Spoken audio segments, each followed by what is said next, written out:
for some true crime serial killer facts that are supposed to be interesting. This is from Buzzfeed, and I will link it in the description. So, I apologize for any background noise. I am close to the street. So, in the John Wayne Gacy case, there were so many bodies crammed underneath the house that the bodies melted together, and the bones had to be sorted for more than 2 years to put together the full skeletons. That sounds crazy. Pee Wee Gaskins, the most prolific serial killer in South Carolina, drove around in a hearse with a bumper sticker that read, "I haul dead people." He told people that he needed it to take the bodies of people he killed to his private cemetery. Jeffrey Dahmer gave the people in his apartment building sandwiches that could possibly have been made from his victims' flesh. 4. Jeffrey Dahmer had so many bodies in his apartment that he ran out of room and stored one victim in his bathtub. He proceeded to shower over him every day for a month. Think about that. Straddling over a rotten corpse to get fresh and clean for the day. This doesn't really shock me, though, honestly. I mean, it's Jeffrey Dahmer. What do you expect? 5. I have a family member who briefly dated John Edward Robinson. She almost but not quite fit the profile of his victims. One time when he picked her up, her adult son was visiting the house, met him, and shook his hand. He ghosted after that. Whew, sounds like they dodged bullets. The Hillside Stranglers picked up a young woman to murder. Then they discovered that her father was Peter Lorre, a legendary Hollywood character actor. They let her go because they feared that killing a celebrity's daughter would bring too much attention down. 7. I'm surprised we don't hear more about Robert Hansen in popular culture. He would kidnap women and turn them loose in the Alaskan wilderness, where he would then hunt them down like animals and kill them. I've heard of him. I did a video on him, actually. He didn't have the highest number of victims, but his method of hunting them down for sport is absolutely insane. I second that. 8. Mac Ray Edwards. He was a serial killer who worked for Caltrans. He'd kill his victims and then bury the bodies in places he would later help build the highways over.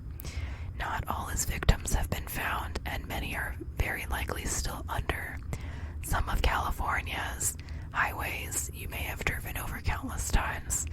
How Jack the Ripper always cuts the throat of his victims in a way that stops the blood from getting on his clothes. Interesting. 10. Aside from killing, BTK is such a self-serving, pompous piece of crap. He actually makes people fill out an application to write him in prison. 11. Not necessarily the killer himself, but the use of DNA ancestry websites to identify the Chameleon Killer and the Golden State Killer is fascinating. In both cases, they uploaded the killer's DNA as a fake profile to find family matches. Then they traced the family history from there and narrowed down the suspects by location, date, etc. Once they find a suspect, they test that person's DNA against the initial sample to confirm a match. Both cases have great podcasts where they go into detail about the process. 12.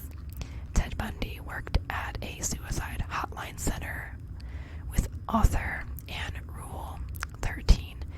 The Golden State Killer, known as at the time as the East Area Rapist, would often break into the homes of couples, making the women tie up the man.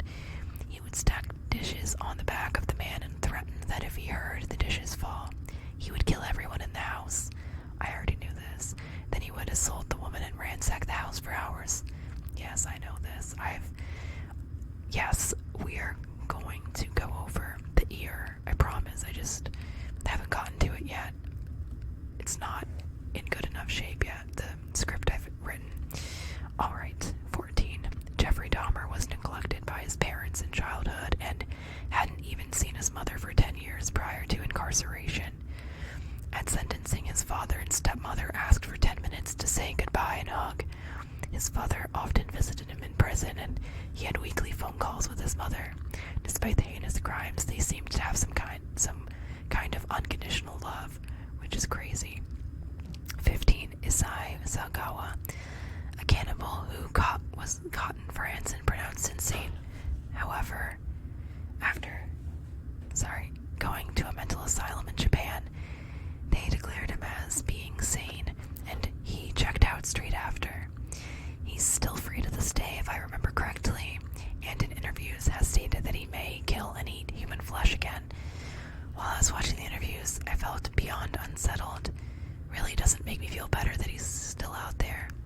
You know what? This was making me think of someone else. I think it was Albert Fish is one I find really fascinating. If you don't know who Albert Fish is, you need to look him up. There's so much to him. It's just, eventually I do intend to cover him as well, but one thing at a time. Okay, 16. Brazilian serial killer Little PD murdered over 40 people in prison. He began by murdering the gang that killed his girlfriend and then stabbing his father, who was in prison for killing his mother during a visit. He was well liked because he was considered a sort of vigilante avenger. Despite killing indiscriminately within prison, no difference between drug possession and a murderer. Because of Brazil's odd sentencing laws, he could only serve a maximum of 30 years and is currently a YouTuber and ranch hand, I believe. 17. Mark Brandon Reed, aka Chopper, was a renowned killer in Australia. However, he only targeted drug dealers and people who made attempts on his life. When he got old, he was told he had liver cancer and had only a few weeks to live. He was asked by the television show 60 Minutes Australia if he wanted one last interview before he died. He accepted when asked about all the murders, which he previously claimed as self-defense. Not him. Or he covered them up. He just confessed to all of them, claiming they were never self-defense, and he had committed the ones he previously denied. 18. Jeffrey Dahmer didn't eat people with tattoos because he said the ink made the flesh taste weird. Be safe. Get inked. 19. In 1985, the Night Stalker was terrorizing LA. I was a young Marine there, and a friend asked if me and another guy would come stay the night since her parents had to go out of town. I thought it was silly. He hadn't hit Orange County, but anything to get out of the barracks. That night he hit just a few houses down in Mission Viejo. I think Viejo. Some kid heard him and alerted his dad, who called the cops. That was the first lead they got. It has always bugged me that I didn't take it seriously at all, and it happened that close. I think we were pretty drunk that night. It was pretty sobering. 20. Dennis Rader, aka BTK, Bind, Torture, Kill, started communicating with police after years of silence in 2004. He had gone decades without being caught, and once again started sending taunting letters and items to them. He asked them if he could be traced if he sent them his writings on a floppy disk, and they assured him through a communication in a newspaper that no, they could not trace him. This is so funny to me, always. He sent them a floppy disk, and they found metadata linking to his church. He was arrested shortly thereafter. He was hurt that they would lie to him because he thought they had developed a rapport. I'm sorry, it's just the stupidity. Again, more on Dennis Rader. Number 21. Dennis Rader, BTK, once put a victim's children in the bathroom with toys while he tied up their mother and killed her. Rader killed a young woman by putting a plastic bag over her head and tying a ligature around her neck. Her young children cried and screamed repeatedly, trying to escape from the bathroom to help their mother. By the time one of Relford's children managed to force the bathroom door open, the 26-year-old mother was dead and her killer had left the scene. Yeah, I read about the BTK killer waiting for one of his next victims to come home and then getting frustrated and leaving due to her running late, it gives me chills. That woman cheated death. Yeah. 23. Dr. Harold Shipman. He lost his mother watching how morphine eased her pain before she passed. Then he became a doctor using morphine overdoses to kill people, especially rich old ladies. This guy was interesting for sure. 24. I don't recall which one it was, but I remember hearing that there was a killer who would only go into the home if the front door was unlocked because otherwise he didn't feel welcome. Lock your doors, people. I could tell you who that is. It's the vampire killer. Richard Chase. The vampire killer. Come on now. 25. Ted Bundy helped in the investigation of the Green River Killer and made a psych profile, which ended up being closer to the actual Green River Killer than the FBI's own psych profile. That was also a huge part of the inspiration for Silence of the Lambs. But Bundy also tried to, to photos of his crime scene when Detective Keppel brought them in, which is why he stopped letting Bundy keep the files. My grandmother met Ted Bundy on her college campus, and he attempted to get her friend to go off with him. My grandmother said she got a bad vibe from him because he was such a happy person, and she felt like he was forcing the emotion a bit much.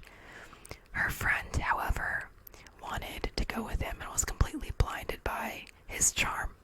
My grandmother took her friend by the hand and walked away. God bless her. Number 27, Powell Tuchlin, a Polish serial killer, was admitted into a psychiatric ward. He started making sculptures out of bread and was quite good at it. He fell in love with one of the doctors there, and to show his affection he made something out of bread, using natural hair as well. I'm not going to say what it is. And then gave it to the doctor. She then suffered a mental breakdown.